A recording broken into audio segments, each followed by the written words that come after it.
afternoon, everybody. It's a pleasure to be here. I know I'm the last speaker, so I'll be quick because we want to get to the discussion. But I have to say, hopefully I'll bring a kind of different lens to this, because from a BBC point of view, I think we are going to focus very much in terms of the demand side of this.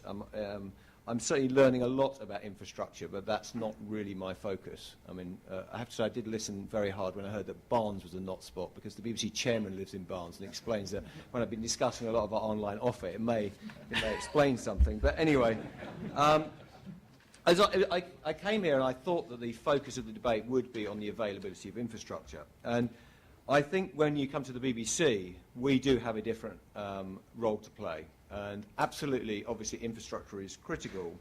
But what's interesting is I've got my teeth into this and have had experience of chairing organisations like Freeview and FreeSat and the transition to digital television, is actually availability does not imply uptake. It does for many businesses in the room. It's blooming obvious. If you've got a business, you want a fat pipe and you want to run it. But actually, the numbers I've got are 65% of premises could have superfast broadband, 7% do. We're seeing a plateauing of internet usage at around 75%. So anyone that's interested in the economic value and social value of moving to universal broadband, if you think building out universality is the answer, it is clearly part of the enabling of the solution, but it is not going to deliver you the solution and the huge economics and societal benefits that drive from that. We're obviously at the BBC very interested in this area.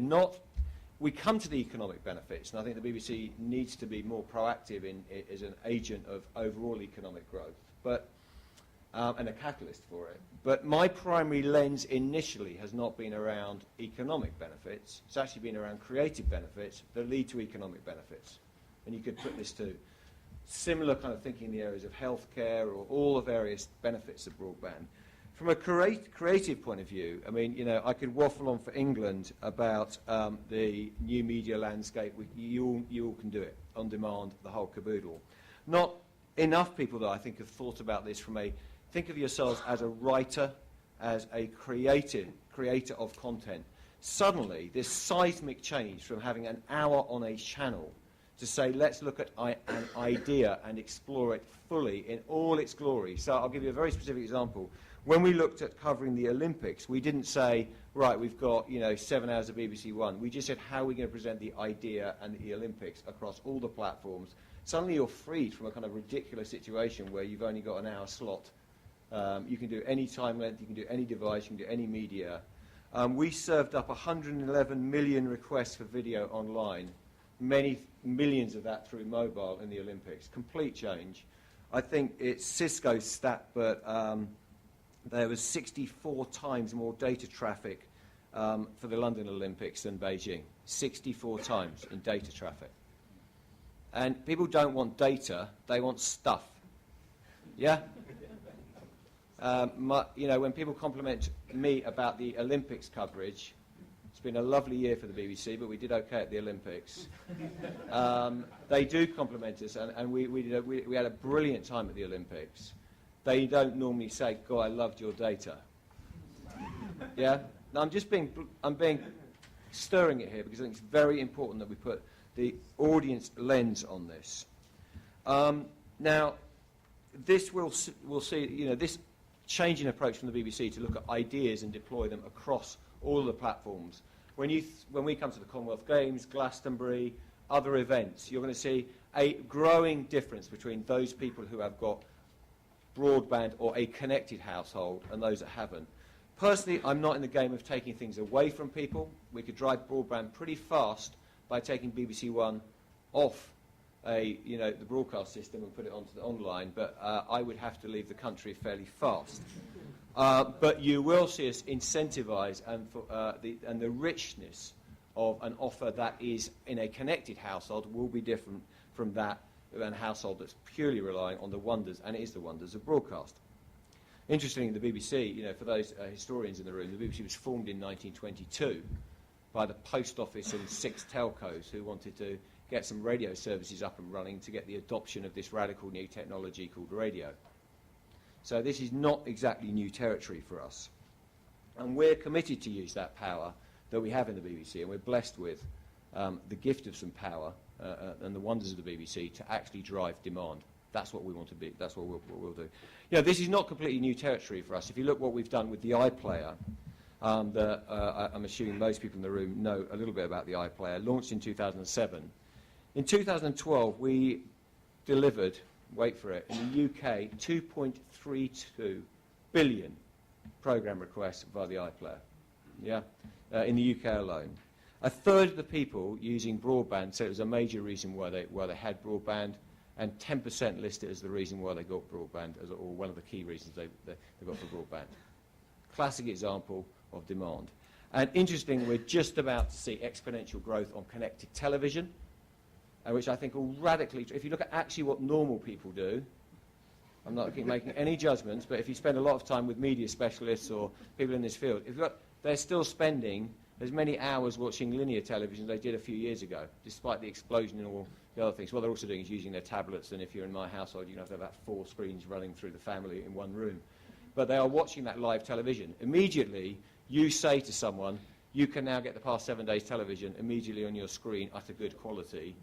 I don't need to explain broadband to them. I just understand, they understand the benefit. This game is about to change. So we're pretty bullish on that. So just to finish, I think that we'll do 3 things in the BBC, and we're talking to very supportive of all the initiatives, government, Go On, the various bodies that are pushing and trying to join this up. And I think we want to be very much at the forefront of this. We've done it before. I think we can play a leading role in it. Firstly, obviously, we've talked about content. Create content and products that really drive demand. It's as simple as that. So, you know, whether it's connected red button, iPlayer, HD, all the various things, you'll see us innovating like crazy in this area. And in content terms, if you think about something like the centenary of World War I, a huge initiative, the ability to say, you know, obviously we'll have the landmark broadcasts, but the ability to personalise, look at your own, I won't give too much away, but your own, the records of people in your family, all the various things we could do with various communities in the UK. Without connection, you cannot do that. So we're going to make it even more attractive. And often this isn't the groups of people. This could be, frankly, the people who are older than the average user for broadband or not necessarily in the same socio-economic group. So this is something that I think is really important. We're also going to continue to have lots of things on top of a linear programme. Weirdly, one of the most successful things we've launched recently, those of you who know the programme, it's not exactly the most radical programme, but it's a great programme, Antiques Roadshow, where they value old antiques. We have now something you can play along online and kind of beat the experts in terms of that, or get to where the experts are on value.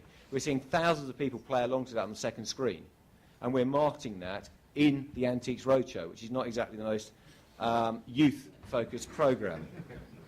Second thing, so that's the first thing, content. We also want to, things like World War I, it will not be a BBC solo effort. It will be working with big institutions, cultural institutions across the UK. If you look what we did, for instance, on the history of the world and 100 objects with the British Museum, those kind of projects you'll see more of. The second thing is marketing. I have a bit of a filthy marketing past a long while back, but one of the things I think we do need to do is there are too many organisations and too much language going on at the moment.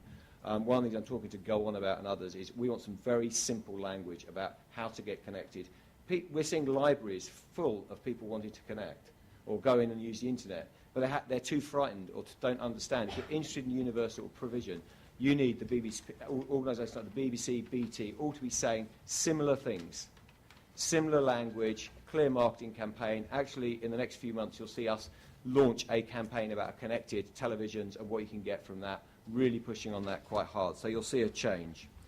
Finally, a funny one which we haven't really mentioned, but I do think talking with others, the BBC would be very supportive of things like a test area or areas. I know there's a lot of different, Buckinghamshire springs to mind, other things, but Go On and others talk about quite a sizable area where, if you look at digital TV, there were essentially, in my mind, having been close to this in kind of official position, but there was a 60% mark where you kind of said, right, we're getting towards inevitability here. And there's a 90-95% mark where actually you get to a point where we're going to become universal. We need to help the last 5-10% across the line. The truth is we're well short of that second mark. I would like to find an area in the UK or somewhere where we can push all our resources into together as a group and try and get towards that second hurdle. The other thing I'd say finally is it's about now to get on with it. Now's the time. Having done digital television switchover and a few other things, you can feel it. We're already a long way along the road, but it's kind of now or never in my view. Thank you.